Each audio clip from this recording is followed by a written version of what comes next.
আসসালামু আলাইকুম বন্ধুরা, কুইকুইতে আর্য থেকে আপনাদেরকে স্বাগত। আজ আমি আপনাদের জন্য নিয়ে এসেছি ভীষণ মজাদার এবং জিভে পানি আনা একটি রেসিপি, চিংড়ি শুটকি দিয়ে ঢ্যাঁড়স রান্না।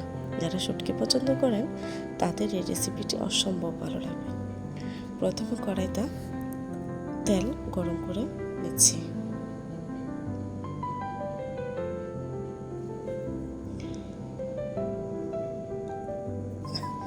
তেল গরম হয়ে এলে আরেকটা পেঁয়াজ কুচি আর কয়েকটা কাঁচামরিচ দিয়ে দিচ্ছি।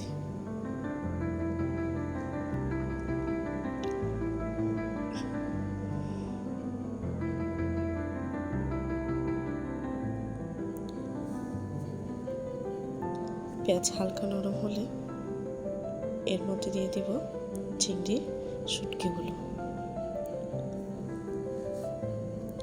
চিংড়ি শুটকিগুলো দিয়ে তেলের উপর কিছুক্ষণ বেজে নেব। এতে শুটকির কাঁচা গন্ধটা চলে যাবে এবং সুন্দর একটা ঘ্রাণ বের হবে। এবার এতে দিয়ে দিচ্ছি হলুদের গুঁড়ো, সামান্য ধনিয়া গুঁড়া, মরিচ গুঁড়া,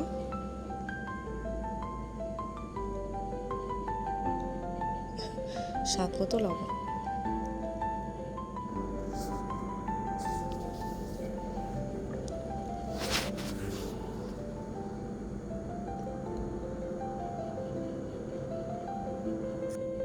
সামান্য পরিমাণে পানি দিয়ে এটাকে কষিয়ে নিচ্ছি।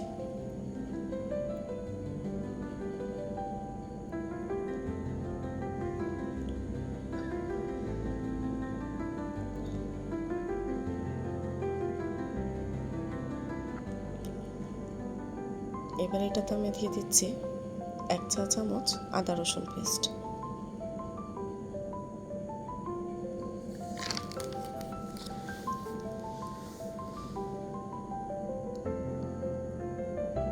এবার এই মশলাটা খুব ভালো করে কষিয়ে নেব। শুটকির এই মশলার কষানোটা অনেকই ভালো লাগে। তো এবার আমি এটাতে দিয়ে দিচ্ছি কেটে রাখা ঢ্যাঁড়সগুলো দিয়ে দেব। মশলার সাথে ঢ্যাঁড়সগুলো ভালো করে মিশিয়ে নিয়ে মাঝামাঝি কিছুক্ষণ রান্না করব। ঢ্যাঁড়সগুলো ভালো করে মশলার সাথে মিক্স করে নেব।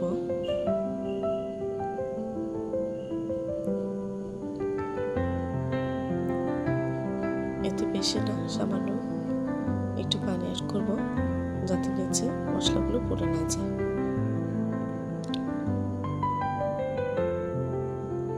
আমি আবারও একটু নেড়ে চেড়ে দিচ্ছি।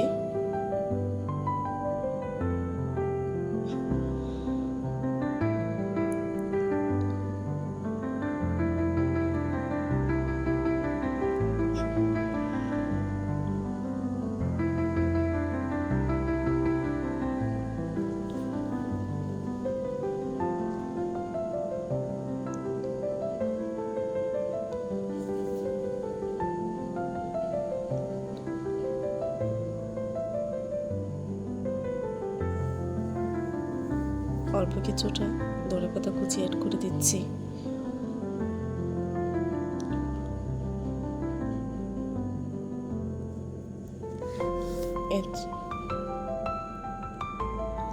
এই তো দেখুন, আমাদের চিংড়ি শুটকি দিয়ে ঢ্যাঁড়স রান্না একদম তৈরি। এই তরকারিটি গরম ভাতের সাথে খেতে জাস্ট অসাধারণ। রেসিপিটি কেমন লাগলো অবশ্যই কমেন্ট করে জানাবেন। ভালো লাগলে লাইক ও সাবস্ক্রাইব করে পাশে থাকবেন। ধন্যবাদ।